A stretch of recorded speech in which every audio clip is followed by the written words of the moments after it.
مساء الخير على حضراتكم جميعا، تحياتي ليكم. ما تنسوش اول حاجه بنبدا بيها الفيديو بتاعنا الصلاه على النبي، اللهم صل وسلم وبارك على سيدنا محمد وعلى اله وصحبه اجمعين، وصلي على النبي في التعليقات. وما تنساش دعواتك لاخواتنا الفلسطينيين ان ربنا سبحانه وتعالى ينصرهم ويرفع عنهم، اللهم امين. فيديو اليوم يا جماعه على السريع عشان ما اطولش على حضراتكم، وهو اجتماع اليوم ما بين اداره النادي الاهلي، مجلس اداره النادي الاهلي ومارسيل كولر ولجنه التخطيط واداره الاسكاوتنج، وحسم بعض امور الصفقات والاطمئنان من قبل مارسيل كولر. لحد الان وصلتوا لايه؟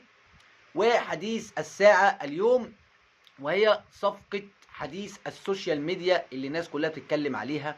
خد مني الخلاصه. اللاعب جوناثان كيتا، اللاعب الكونغولي، بالمناسبة عمره 27 سنة، بيلعب في نادي زيورخ السويسري.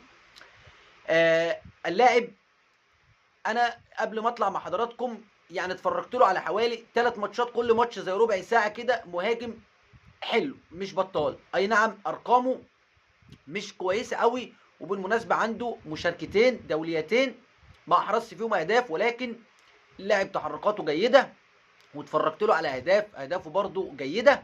ولكن حسب ما ذكرت الصحف السويسريه اليوم ونادي زيورخ السويسري ان اللاعب قيمته التسويقيه 2 مليون يورو. في كلام من اداره النادي الاهلي، في كلام مع اللاعب، ولكن اجتماع اليوم كان اهم حاجه في الاجتماع ده يا جماعه، واهم صفقه اقول لحضراتكم عليها، وخد مني ما تاخدش من حد تاني. اهم صفقه النادي الاهلي كان بيتكلم عليها النهارده، وهي عدم تسريب الاخبار. بسبب ايه؟ بسبب ان في كذا صفقه فشلوا بسبب تسريب الاخبار، الا بقى الناس اللي عندها معلومه يعني خلاص يبقى الصفقه دي في الرتوش الاخيره، او غالبا تكون تمت والنادي الاهلي متكتم. يعني ساعتها نقدر نتكلم ونقول اي حد ايا كان، عشان محدش ياخدك لحته بعيده. دي بالنسبه لصفقه جوناثان كيتا، وفي كلام واللاعب كويس، ولو جه هيكون اضافه كبيره، وهنشوف مهاجم مش بطال ينفع برضو، ومارسيل كولر شايفه ان هو كويس.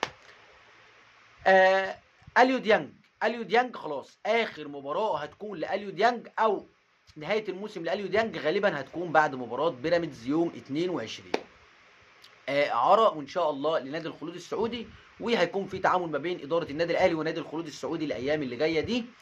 وبالمناسبه النادي الاهلي استقر على شراء الزنفولي واعاره حمزه علاء. تحياتي ليكم، ان شاء الله اكون موجود مع حضراتكم في اي جديد واخبار وكواليس النادي الاهلي والكره المصريه. تحياتي ليكم والسلام عليكم.